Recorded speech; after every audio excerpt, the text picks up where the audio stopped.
Hola, hoy vamos a presentar la tarea grupal del módulo 4 con el tema asignado los enfoques sobre el concepto de derecho. Somos el grupo número 2. Los integrantes de este grupo son Carla Arjani Gutiérrez Soto, Sonia Yadira Rodríguez, Michelle de Jesús López, Ingrid Karina Herrera Áviles. Hoy vamos a iniciar con lo que es la introducción al tema.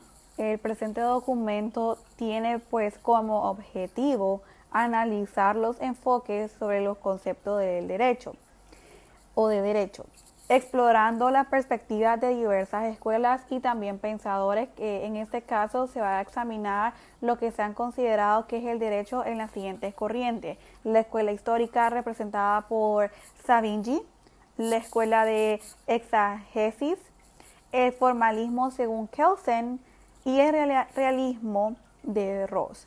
Además, se abordará el enfoque y ampliación sustentado por Hart y Dworkin, que amplía la concepción del derecho más allá de simples normas, incluyendo principios y valores. Ahora continúa la siguiente compañera. Hola, buenas noches. Mi nombre es Ingrid Karina Herrera Áviles. Mi número de cuenta es 2020-300-200-03. En esta oportunidad estoy aquí para hablarles acerca de lo que es la escuela histórica. Dicha escuela que fue liderada por Carl Savigny. Como bien es de conocer, que Savigny sostuvo toda su vida de que el derecho es y ha sido siempre producto de una evolución histórica en la comunidad. Esos eran sus fundamentos en cuanto a esta teoría y en cuanto a estos estudios. Savigny nos decía acerca de su conocimiento que el derecho debía de ser basado en las costumbres, que todas las leyes deberían estar basadas y regidas en base a las costumbres de las comunidades y de los pueblos. Como bien sabemos, Savigny consideraba de que el derecho no podía venir a ser impuesto por personas externas, del exterior de la comunidad o del exterior de la sociedad. Y tenía mucha razón en ello, porque él consideraba que estas leyes deberían de ser basadas de acuerdo a las costumbres y todas las tradiciones que conservaba en sí la sociedad, porque así estarían de acuerdo a la normativa de ellos, de acuerdo a sus tradiciones, y de esa forma entrarían, como quien dice, en relación lo que es la ley y la forma de vivir de ese pueblo, de esa sociedad. Otra cosa muy fundamental que podemos ver en el conocimiento de la escuela histórica a través de Savigny es que la teoría de que se conserva es de que el derecho es un fenómeno que se mantiene siempre en una constante evolución, y eso podemos verlo día a día, de que el derecho no es algo constante, de que ya está dado. Sabemos de que el derecho es algo que nunca se termina de estudiar y que requiere una evolución constante, de mucha preparación continua. Entonces, esto está muy de acuerdo a la realidad, el conocimiento de Savigny. Para concluir con este tema, les diré que en realidad lo que Savigny quería era que las leyes estuvieran de acuerdo a la normativa de un pueblo, a la normativa de la ciudad, porque así, de esa manera, decía él o consideraba que las leyes entrarían de una manera más en armonía con la sociedad. Porque si se hace algo racional, como decía él, que si el derecho se creaba como una normativa legislativa o una creación racional, entraría en discordia con la sociedad, ya que no podemos crear una ley e irla a imponer, por ejemplo, a una sociedad donde no sabemos cuáles son sus costumbres, cuál ha sido su forma de vivir. Entonces podemos ver cómo esa teoría de la escuela histórica de Carl Savigny tiene mucha relación en lo que vivimos hoy en día en cuanto a la normativa del derecho. Esta es mi aportación. Muy buenas tardes, abogada. Mi nombre es Michelle de Jesús López. con número de estudiante 2021-1001-0325, integrante del grupo 2. Yo le voy a hablar de la Escuela de la Exégesis. Esta escuela popular en Francia durante el siglo XXI surge después del Código de Napoleón y junto con la jurisprudencia de conceptos y la jurisprudencia analítica se enmarca dentro de las tres corrientes y opositivas con que inicia la ciencia jurídica moderna, dando un lugar al formalismo legal que identifica el derecho con las leyes generales de origen estatal. Se distinguen tres periodos en esta escuela. Uno de su fundación o formación, que fue en el año 1804 al 1830. El segundo fue un periodo de apogeo de 1830 a 1880. Y el último fue de un año de decadencia, en 1880 al 1900. Los métodos que utilizaron los seguidores de esta escuela para descubrir la intención o voluntad del legislador son el método exegético puro o analítico y el método sintético. El método exegético puro o analítico se enfoca en el análisis riguroso de los artículos del Código Civil en el mismo orden en el que fueron plasmados por el legislador. Y el método sintético considera que la observación de la realidad social fue efectuada por el legislador al formular el Código Civil. Por tanto, el jurista no puede ir más allá de las reglas dictadas.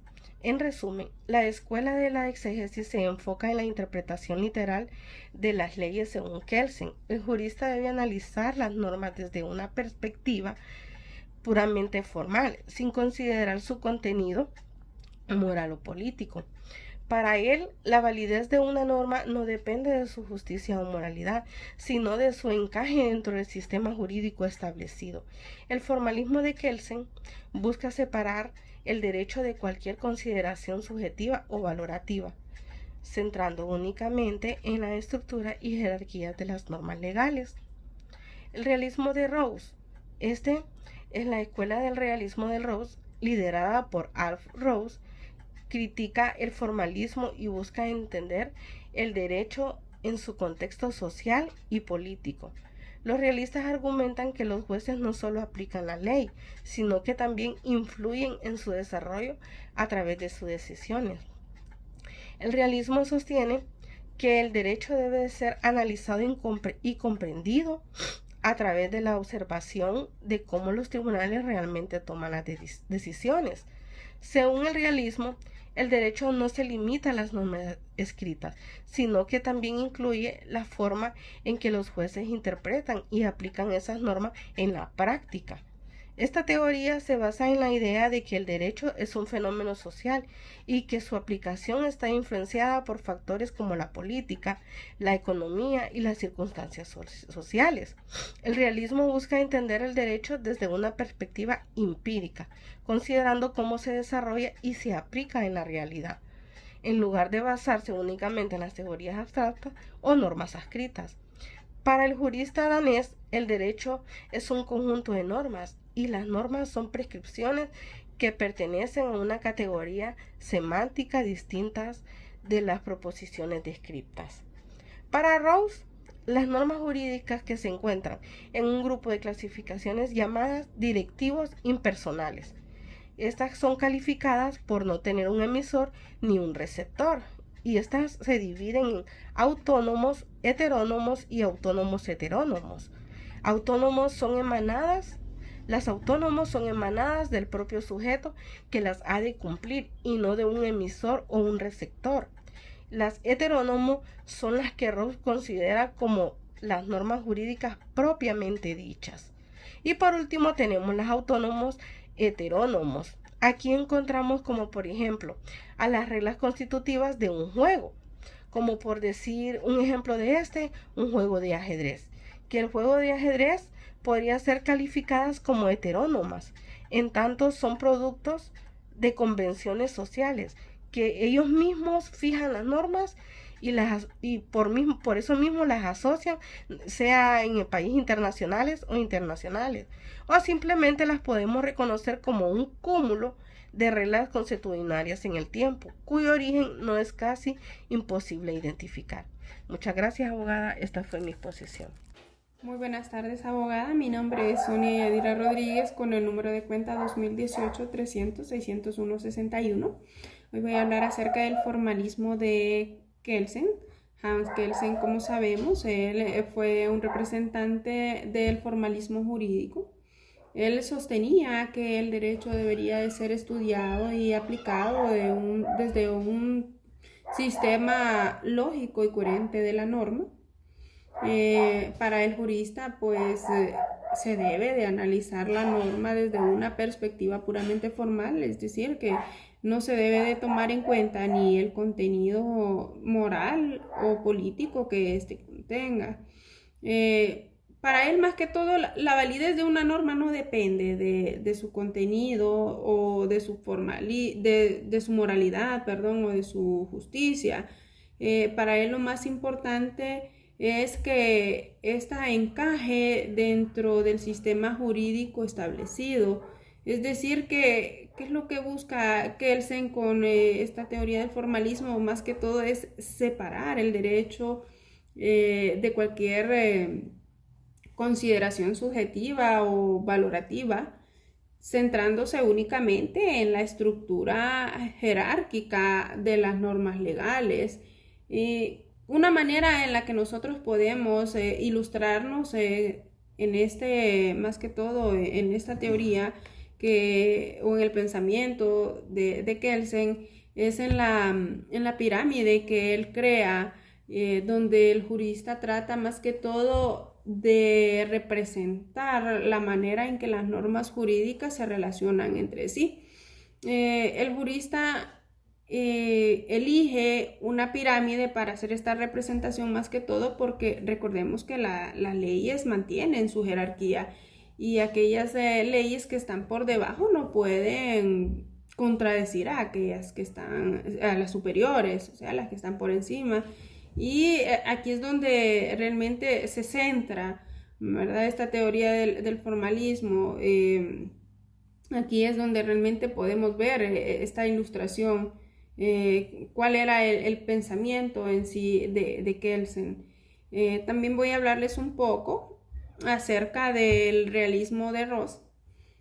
Sin duda alguna, pues esta escuela del realismo jurídico, liderada por Alf Ross, critica el formalismo en sí. Esta más que todo busca entender el derecho en su contexto social y político.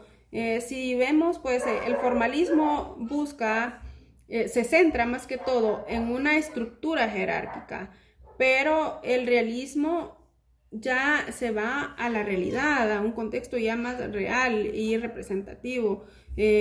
Aquí pues los realistas argumentan que los jueces no solo aplican la ley, sino que también influyen en su desarrollo a través de sus decisiones, ¿verdad? Para el realismo ellos sostienen que el derecho debe de ser analizado y comprendido desde la observación de cómo los tribunales aplican la ley, cómo la interpretan para poder llegar a tomar las decisiones que se toman. Según el realismo, pues el derecho no se limita a la norma escrita como tal, sino que también para ellos existen otros fenómenos u otros factores que influyen, como por ejemplo la economía, circunstancias sociales, la política, que hoy en día pues podemos ver que influye bastante. Y ellos más que todo se basan en la observación, de cómo los jueces interpretan y aplican esta norma en la práctica más que todo. Y bueno, pues esta ha sido mi exposición, un poco resumida la información. El realismo más que todo busca entender el derecho desde una perspectiva empírica, considerando cómo se desarrolla y se aplica en la realidad, y el formalismo pues se basa más que todo en una estructura, como valga la redundancia de palabras, en una estructura jerárquica de la norma. Muchas gracias. Hola, mi nombre es Carla Dayani Gutiérrez Soto, con número de cuenta 2020-300-200-69 de la clase de Filosofía del Derecho. Continuando con la participación, la cuestión de qué es el derecho ha sido objeto de considerable debate filosófico y teórico. Dos de los pensadores más influyentes en este debate son H.L. Hart y Ronald Dworkin. A continuación les voy a estar presentando o hablando sobre los enfoques y cómo han contribuido a la teoría del derecho. Hart es conocido principalmente por su desarrollo del positivismo jurídico, una teoría que sostiene que el derecho es un sistema de normas sociales que se diferencia claramente de la moral. En su obra El concepto de derecho en 1961, Hart propone que el sistema legal se compone de reglas primarias y secundarias. Las reglas primarias son aquellas que imponen deberes y conductas. Reglas secundarias son aquellas que confieren poderes, permiten la creación y modificación y extinción de las reglas primarias. Incluyen la regla de reconocimiento, la regla de cambio y la regla de adjudicación. La regla de reconocimiento es fundamental en la teoría de Hart. Es una regla secundaria que identifica las fuentes del derecho válida en un sistema jurídico. La aceptación social de esta regla es la que le da legitimidad al derecho en una sociedad. Ahora vamos a continuar con lo que es Ronald Dworkin. Dworkin es conocido por su teoría del derecho como integridad, que él sostiene que el derecho no puede ser entendido simplemente como un sistema de reglas, sino que también incluye principios morales. Dworkin critica el positivismo jurídico, especialmente la versión de lo que es Hart, por no reconocer el papel de los principios del derecho, en el derecho. Según Dworkin, las reglas no pueden cubrir todos los casos posibles y los jueces deben recurrir a principios morales para decidir casos difíciles. En su obra Los derechos en serio, que fue en 1977, Dworkin introduce la figura del juez Hércules, un juez ideal que tiene conocimientos perfectos del derecho y de los principios morales. Ese juez utiliza principios de justicia, equidad y debido proceso para resolver todos aquellos casos difíciles. Dworkin sostiene que los derechos individuales son principios y no simplemente reglas. Estos principios tienen una dimensión moral que debe ser considerada por los jueces al momento de tomar decisiones. Muchísimas gracias.